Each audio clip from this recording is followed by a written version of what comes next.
Bonjour et bienvenue dans l'édition du 13 novembre de La Chapelle Info. Voici les titres. L'animation vente du club Bruce Lee Shaolin Tao et l'actualité en bref.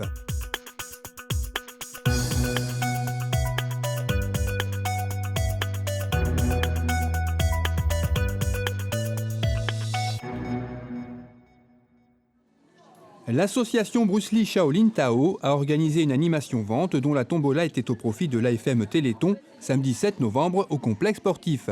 Des stands de carterie, décorations de Noël, créations artisanales ou encore librairies ésotériques étaient proposés au public. C'était la dernière manifestation du genre pour Sylvie Declercq, la trésorière du club, qui va tourner prochainement la page pour se consacrer à d'autres activités. Ça fait une dizaine d'années que je fais des ventes à but humanitaire, différentes associations, en partenariat avec mon époux qui est professeur d'arts martiaux. Ces ventes ont pour but justement d'aider dans différents domaines, que ce soit dans l'animation, que ce soit médical. Il y a 2 ans, c'était pour Jonathan qui s'était immolé par le feu. Précédemment, c'était la petite Célia. Donc je remercie par avance les exposants qui y ont participé. La tombola est au profit de l'AFM. Chaque personne a donné une participation pour la tombola. Durant l'après-midi, les visiteurs ont pu assister à des démonstrations de Laoja Tai-Chi à l'épée, du Shenzi et comme sur ces images, de la Laoja à l'éventail par Christian Declercq.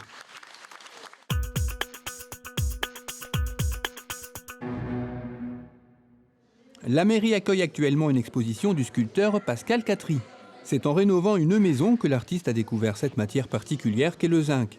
À partir de plaques mises à plat, l'artiste joue avec le temps et les traces qu'il a laissées sur la matière pour leur donner une seconde vie. À chacun de laisser vagabonder son imagination sur ces nuances, tantôt blanches, tantôt ocre, et d'y voir une forme cachée.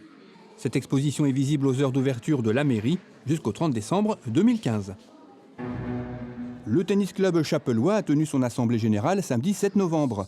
Le président du club, Marcel Taverne, est revenu sur la saison 2014-2015 qui s'est terminée avec un effectif de 225 joueurs, 129 jeunes et 96 adultes, et parmi eux, 72 étaient classés, soit 32% des effectifs. Il a souligné une année stable malgré une conjoncture difficile. La saison 2015-2016, qui a démarré le 1er octobre, comprend à ce jour 216 joueurs, 131 jeunes et 85 adultes, sans compter les inscriptions des retardataires et d'été. L'école, quant à elle, comprend 184 inscrits, soit 9 de plus que la saison précédente, avec 131 jeunes et 53 adultes. À noter également la bonne progression de Marie Villet, qui est la fille de la vice-présidente. Inscrite au tennis club de Lille, elle s'entraîne à La Chapelle pour des raisons pratiques et s'est classée -4-6, ce qui la place dans les 90 meilleures de France et dans sa catégorie d'âge parmi les 10 meilleures joueuses au niveau national. Avec un rapport financier de l'année écoulée qui laisse apparaître un bilan positif, le président a clôturé l'assemblée en invitant les participants à partager le verre de l'amitié. La Galerie 37 accueille actuellement le peintre Marcel Pareja. L'artiste ne cache pas ses préférences et ses références, dans la lignée de Braque, Picasso ou du peintre méridional Pierre Ambroggiani, qui l'a fortement impressionné. Amoureux de la couleur utilisée subtilement dans ses natures mortes, l'artiste s'est également confronté aux études de nu. L'exposition est à voir jusqu'au 28 novembre 2015, uniquement les samedis, de 15h à 18h30, au 37 rue Marle, à La Chapelle. Laetitia Chérif était en concert à l'espace culturel Mandela mardi 10 novembre. En première partie, il y avait Ropoporose, un duo familial formé de Pauline au chant, guitare, clavier, percussion, et son frère Romain à la batterie, guitare et chœur. Avec un premier album, Elephant Love, sorti en début d'année, le duo encensé par les Arocs a déversé sa science pop au délié mélodique éthéré, parfois mélancolique et sombre, avec d'intenses cavalcades rythmiques.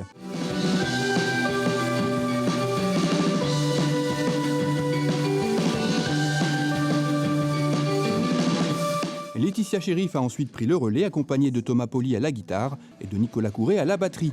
Le trio a interprété entre autres des morceaux du dernier album, Pandemonium, Solace and Stars, un album électrique et raffiné tout en anglais, où la voix de Laetitia vous hypnotise pour mieux vous attirer dans son univers, avec des titres enjoués, mais aussi aux rythmiques plus marquées comme Urbanisme.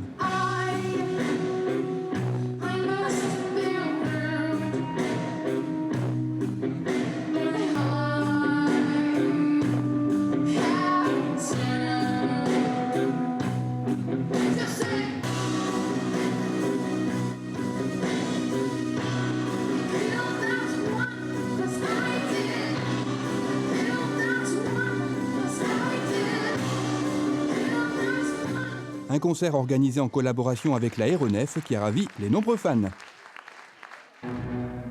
Jeudi 11 novembre se sont déroulées les commémorations qui marquaient le 97e anniversaire de l'armistice de 1918. Le cortège officiel s'est recueilli au monument de Vémacar, accompagné par des musiciens de l'ensemble philharmonique chapellois et des enfants de l'école du Hameau qui ont interprété la Marseillaise.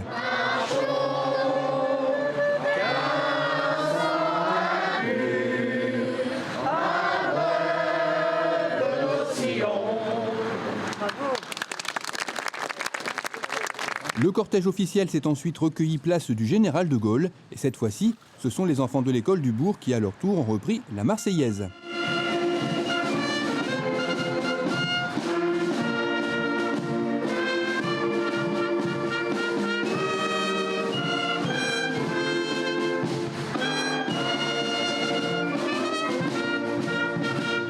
Le cortège s'est ensuite recueilli au cimetière anglais, accompagné par une délégation britannique. L'ensemble des participants s'est ensuite rendu à la mairie au rythme de l'ensemble philharmonique, qui a marqué une pause musicale sur le parvis de l'hôtel de ville. L'Assemblée a ensuite partagé le verre de l'amitié. Les cérémonies ont laissé la place au traditionnel banquet des anciens combattants, qui a rassemblé une centaine de personnes.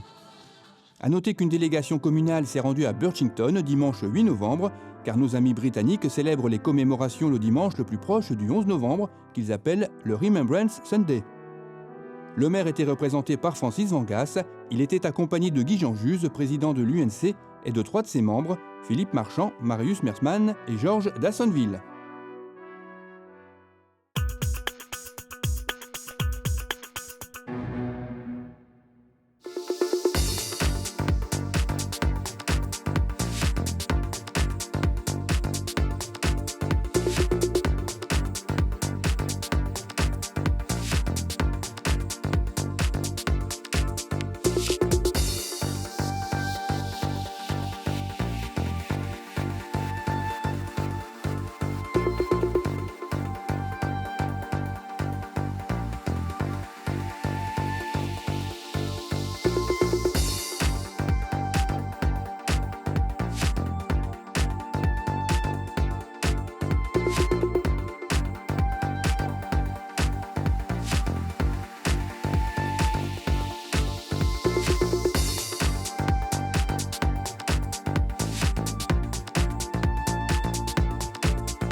Cette édition est à présent terminée, merci de l'avoir suivie. Rendez-vous le vendredi 20 novembre.